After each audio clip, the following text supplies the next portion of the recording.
Joshua chapter 4. When all the people had crossed the Jordan, the Lord said to Joshua, "Now choose 12 men, one from each tribe. Tell them, take 12 stones from the very place where the priests are standing in the middle of the Jordan River. Carry them out and pile them up at the place where you will camp tonight." So Joshua called together the 12 men he had chosen, one from each of the tribes of Israel. He told them, "Go into the middle of the Jordan, in front of the ark of the Lord your God.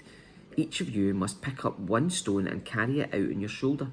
12 stones in all, one for each of the 12 tribes of Israel. We will use these stones to build a memorial. In the future, your children will ask you, 'What do these stones mean?' Then you can tell them, 'They remind us that the Jordan River stopped flowing when the ark of the Lord's covenant went across.' These stones will stand as a memorial among the people of Israel forever." So the men did as Joshua commanded them.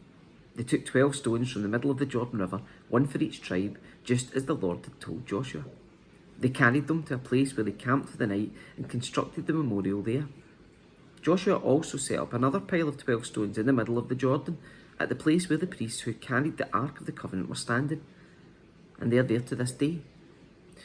The priests who were carrying the Ark stood in the middle of the river until all of the Lord's commands that Moses had given to Joshua were carried out. Meanwhile, the people hurried across the riverbed, and when everyone was safely on the other side, the priests crossed over with the Ark of the Lord as the people watched. The armed warriors from the tribes of Reuben, Gad, and the half-tribe of Manasseh led the Israelites across the Jordan, just as Moses had directed.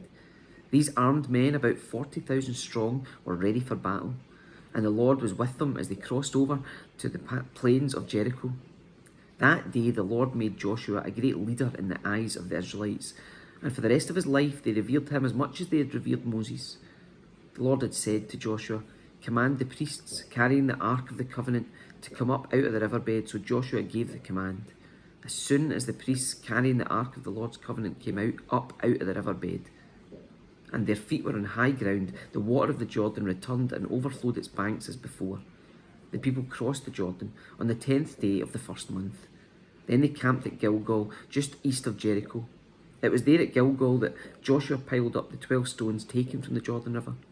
Then Joshua said to the Israelites, "In the future, your children will ask, 'What do these stones mean?' Then you can tell them this is where the Israelites crossed the Jordan on dry ground. For the Lord your God dried up the river right before your eyes, and he kept it dry until you were all across, just as he did at the Red Sea when he dried it up until we had all crossed over.